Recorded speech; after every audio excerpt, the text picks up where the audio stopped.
Assalamualaikum warahmatullahi wabarakatuh. Baiklah, di lesson kali ini kita membahas mengenai inflasi. Nah, flashback materi yang lalu itu kita membahas mengenai indeks harga. Nah, jadi indeks harga ini juga akan berkelanjutan berkaitan dengan materi sekarang ini, inflasi. Nah, kalau kita kemarin membahas mengenai indeks harga, nah selanjutnya kita di sini akan membahas mengenai indeks harga konsumen. Nah, indeks harga konsumen ini gunanya untuk apa? Yaitu untuk mengukur tingkat inflasi. Nah, sebelum kita masuk ke IHK harga konsumen, yang pertama kali itu kita akan membahas mengenai konsepnya dulu. Nah, di waktu kalian kelas 10 pasti sudah pernah mengetahui apa itu inflasi. Jadi, di sini inflasi adalah gejala kenaikan harga barang secara terus-menerus.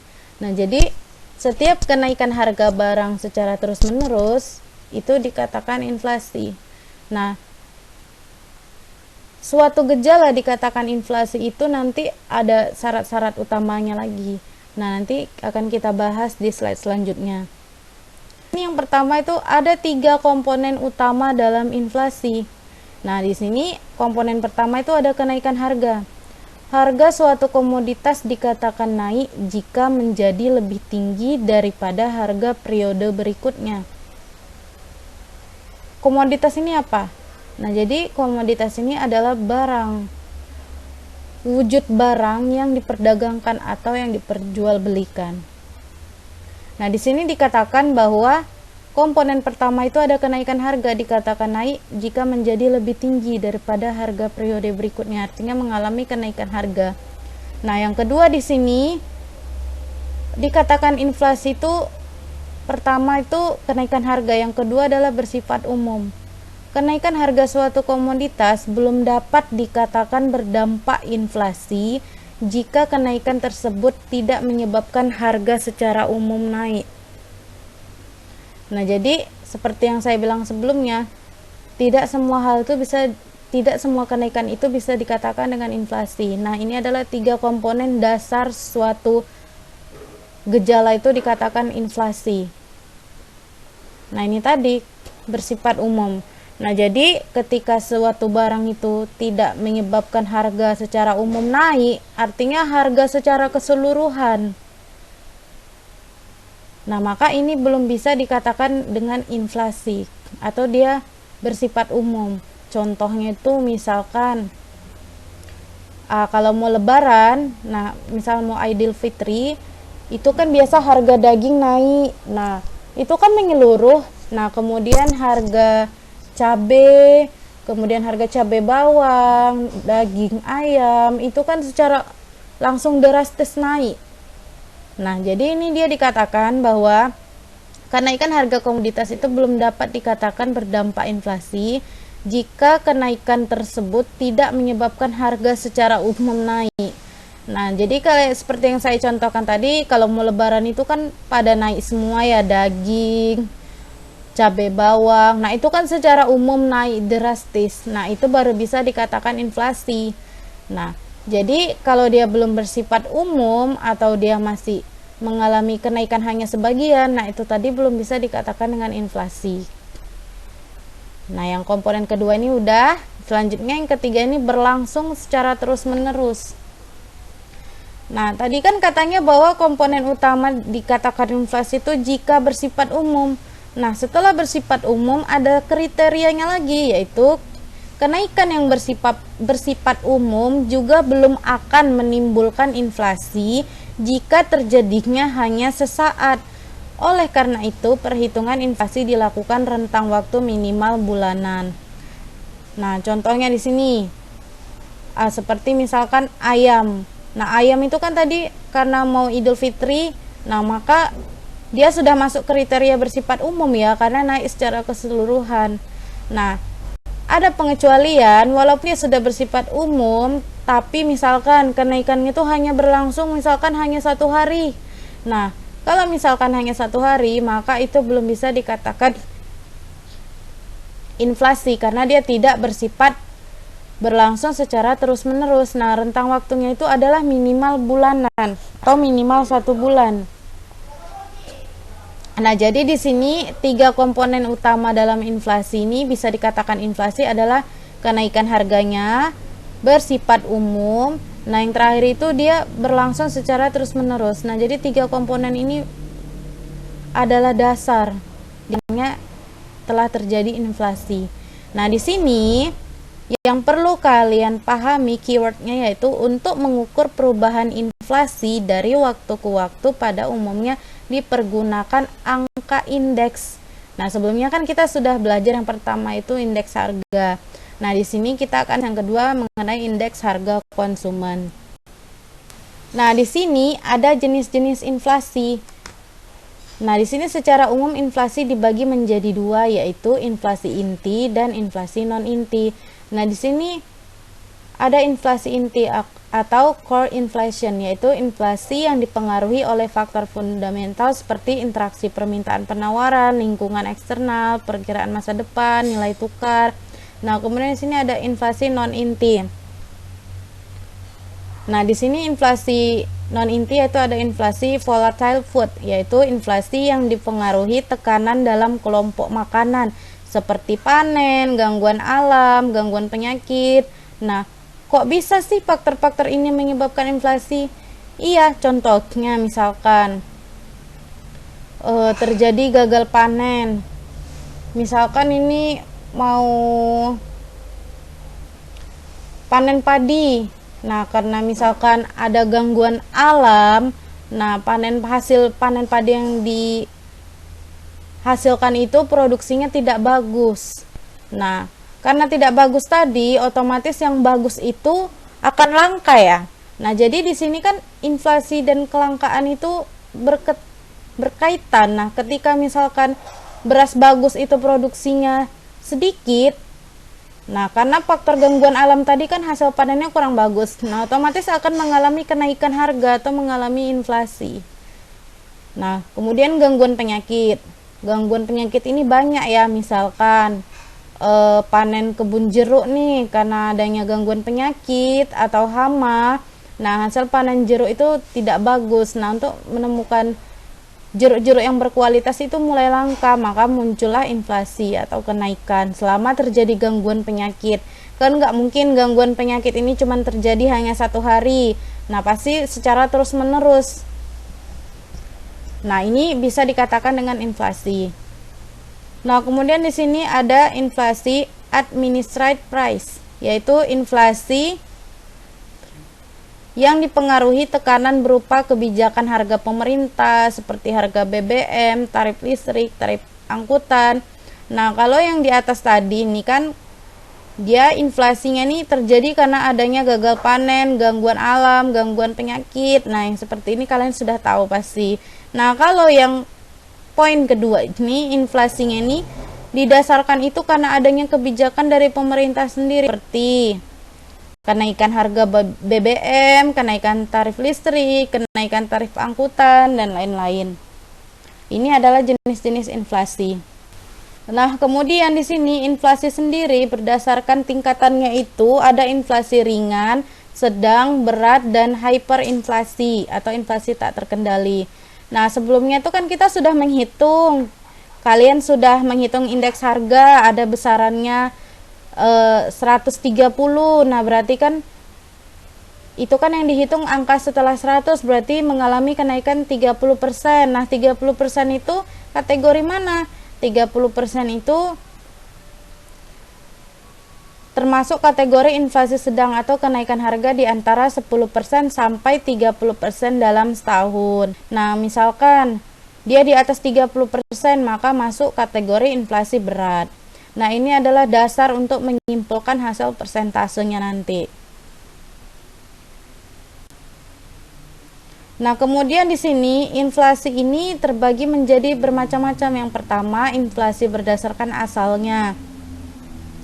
Nah, berdasarkan asalnya ini bisa kalian baca. Yang pertama ada domestic inflation, yaitu inflasi yang bersumber dari dalam negeri itu sendiri. Nah, inflasi ini terjadi karena jumlah uang di masyarakat lebih banyak daripada yang dibutuhkan. Nah, kemudian yang kedua ini ada import inflation, yaitu inflasi yang bersumber dari luar negeri. Nah, inflasi ini terjadi pada negara yang melakukan perdagangan bebas, di mana ada kenaikan harga di luar negeri. Contoh, Indonesia melakukan impor barang modal dari negara lain. Nah, ternyata harga barang modal di negara tersebut naik. Nah, maka kenaikan harga tersebut juga berdampak bagi Indonesia, sehingga mengakibatkan inflasi juga. Nah, contohnya sendiri itu kita ketahui pada masa pandemi kali ini, kita ketahui kan bahwa harga-harga tiket pesawat itu pada naik. Nah, itu juga mengalami inflasi. Nah, inflasi ini kalau kita lihat bisa didasarkan karena penyakit ya. Kalau misalkan gangguan alam itu, kalau gangguan alam kayaknya kurang mungkin, tapi tergantung persepsi kalian masing-masing. Nah, kalau ini kan kalau menurut saya ini berdasarkan penyakit. Nah, berdampak kepada perekonomian. Salah satunya contohnya adanya kenaikan harga tiket pesawat. Nah, ini tadi adalah import inflation, yaitu inflasi yang bersumber dari luar negeri. Nah, kemudian di sini ada penyebab inflasi. Nah, penyebab inflasi di sini ada beberapa faktor. Yang pertama itu ada faktor permintaan atau demand, yaitu adanya kenaikan permintaan atau agregat yang lebih besar dibandingkan dengan penawaran, sehingga dapat menyebabkan inflasi atau full inflation. Nah, perbedaan permintaan dan penawaran agregat di sini disebut dengan output gap. Nah, maksudnya apa di sini? Adanya kenaikan permintaan yang lebih besar dibandingkan dengan penawaran. Nah, jadi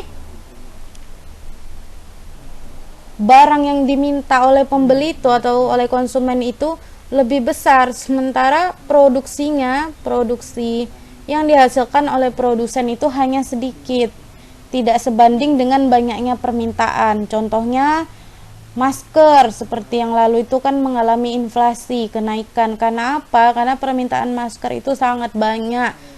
Nah, tetapi produksi akan masker itu tidak sesuai dengan jumlah permintaan yang ada. Oke, yang ini selesai. Yang selanjutnya ada penawaran. Nah, di sini katanya adanya kenaikan biaya produksi atau biaya pengadaan barang dan jasa, sehingga menyebabkan perusahaan mengurangi penawaran ke pasar. Kondisi ini dapat menyebabkan inflasi penawaran. Nah, kalau inflasi penawaran ini di bagian produsennya sendiri. Nah, dalam menciptakan suatu produk atau misalkan makanan, tentunya kita memerlukan bahan-bahan pokoknya. Nah, di sini berkaitan dengan biaya produksinya untuk menciptakan suatu produk atau bahan makanan. Nah, ini berkaitan dengan biaya-biayanya atau bahan-bahan yang diperlukan ini mengalami kenaikan. Nah, misalkan di bidang jasa makanan, nah itu kan pasti mereka misalkan usaha ayam penyet. Nah, itu kan bahan utamanya itu ayam. Nah, jadi ketika ayamnya itu mengalami kenaikan harga, bisa jadi solusi mereka ini selain menaikkan, bisa jadi mereka tidak menaikkan tetapi mengecilkan ukuran porsinya, porsi ayamnya.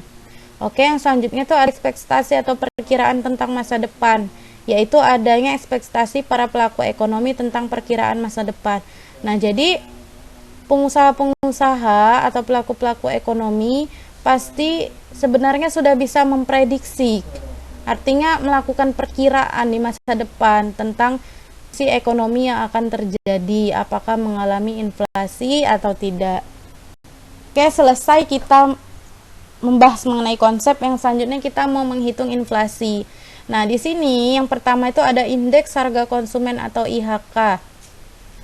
Ialah suatu indeks harga yang mengukur biaya sekelompok barang dan jasa di pasar, termasuk harga makanan, pakaian, perumahan, transportasi, perawatan, kesehatan yang dibeli untuk menunjang kebutuhan sehari-hari. Nah, jadi IHK ini adalah fokusnya mengukur tentang hal-hal atau penunjang pokok kebutuhan kita sehari-hari seperti makanan, pakaian, perumahan. Nah, ini adalah tugas dari indeks harga konsumen. Nah, rumusnya sendiri adalah IHK sama dengan PN per PO dikali 100. Nah, sama dengan menghitung indeks harga sebelumnya, yang perlu kalian pahami keywordnya, yang penting itu kalian paham. Kalau PN itu adalah harga sekarang, sedangkan PO itu adalah harga pada tahun dasarnya. N itu sekarang, sedangkan O itu adalah dasar atau tahun dasarnya. Nah, sekarang selanjutnya itu kita mau menghitung rumus laju inflasi. Nah, ini kan tadi kita menghitung IHK-nya. Nah, untuk menghitung laju inflasinya yaitu sama dengan IHKN kurang IHKO per IHKO dikali 100%. Nah, keterangannya IHKN ini indeks harga konsumen pada tahun N atau pada tahun sekarang. IHKO ini adalah indeks harga konsumen pada tahun dasarnya atau tahun sebelumnya. Nah, ini adalah rumus menghitung laju inflasi. Contoh soal.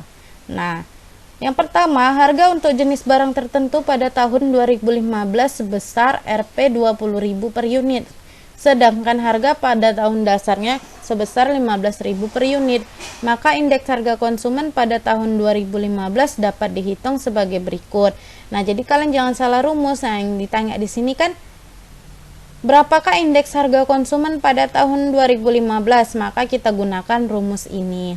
Oke, kita masukkan IHK sama dengan PN. PN-nya yang mana? PN-nya di sini adalah 20.000. N itu apa? N kan tahun sekarang. Nah, kita masukkan 20.000. Kemudian per PO. Nah, PO-nya di sini kan tahun dasarnya sebesar 15.000. Kita masukkan 15.000 dikali 100 sama dengan 133,33%. Sama seperti sebelumnya adalah persentase setelah 100. Nah, jadi berarti telah terjadi kenaikan IHK sebesar 33% atau 33,33% dari harga dasarnya.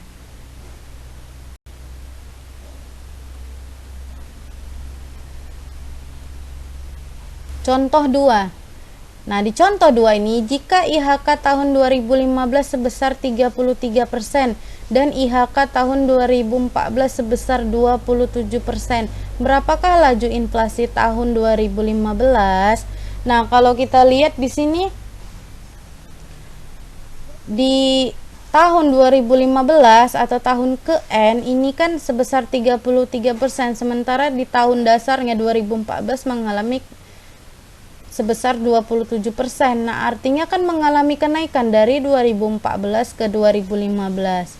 Nah, ditanya berapakah laju inflasi tahun 2015? Nah, dia mau nanya berapa sih kenaikan inflasi sampai di tahun 2015?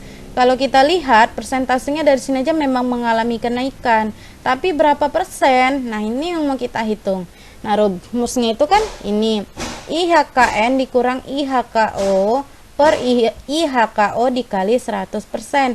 Nah, IHKN ini, N ini jangan lupa, N adalah tahun sekarang. Nah, tahun sekarang kan 33%. Kita bikin 33, persentasenya di akhir. Nah, kemudian O ini kan tahun dasar, tahun 2014 27 per 27 lagi, karena kan di sini IHKO atau tahun dasarnya, atau indeks harga konsumen tahun dasar 27. Nah, kita kurangkan, bagikan kali 100%, dapatlah hasilnya 22,22% atau mengalami laju inflasi sebesar 22%. Oke, selesai. Nah, yang selanjutnya ini adalah cara menghitung inflasi yang terakhir, yaitu dengan menggunakan Gross National Product atau GNP atau GNP deflator. Nah, jadi menghitung inflasi itu juga bisa menggunakan GNP deflator. Apa itu GNP deflator? GNP deflator adalah suatu indeks perbandingan atau rasio antara GNP nominal dan GNP real dikalikan dengan 100. Nah, apa itu GNP real? GNP real adalah nilai barang atau jasa yang dihasilkan dalam perekonomian yang diperoleh ketika output dinilai dengan menggunakan tahun dasar. Nah, ini adalah keywordnya. Jadi GNP real itu diperoleh dengan hasil perkalian menggunakan tahun dasar. Nah, jadi kalau GNP nominal ini adalah GNP yang dihitung berdasarkan harga pasar yang berlaku. Nah, rumusnya adalah GNP deflator sama dengan GNP nominal dikali 100 per GNP real. Contoh. Nah, di sini ada soal. Di tabel ini adalah soalnya. Kita ketahui ada GNP nominal dan indeks harga. Ini ada 3 tahun, 2016, 2017, 2018. Pertanyaannya, hitunglah GNP real tahun 2018. Nah, ini sudah saya selesaikan. Nah, yang pertama ini kita tadi kan udah tahu rumusnya, GNP deflator sama dengan GNP nominal dikali 100 per GNP real. Nah, jadi GNP nominalnya adalah 182. Kenapa yang ini? Nah, karena ditanyanya di sini kan hitunglah GNP real tahun 2015. Nah, jadi yang ditanya itu adalah GNP real yang tahun 2018. Nah, jadi kita ambillah ini GNP real sama dengan GNP nominal yaitu 182. Kemudian per GNP real. GNP realnya yang mana? GNP realnya ini adalah yang 130 atau indeks harganya. Nah, jadi GNP real ini kita ambil dari kolom indeks harga yaitu sebesar 130. Kemudian kita kalikan 100, dapatlah 140. Nah, berarti kan kategorinya 40% setelah persentase 100. Jadi sama dengan dapat kita simpulkan bahwa dalam kasus ini telah terjadi inflasi berat mengalami kenaikan 40% dalam kurun waktu selama 3 tahun. Nah, ini yang tahun 2018-nya, kita belum menghitung yang tahun 2017-nya. Jadi kita cara masukkan itu gampang, tinggal ikuti aja rumusnya GNP nominal. Nah, sini GNP nominalnya sudah ada. Nah, kemudian GNP real ini kita ambil dari kolom indeks harga. Maka dapatlah persentasenya 140. Nah, baiklah, sekian penjelasan kali ini cara menghitung inflasi. Semoga materi ini bermanfaat buat kalian semua. Assalamualaikum warahmatullahi wabarakatuh.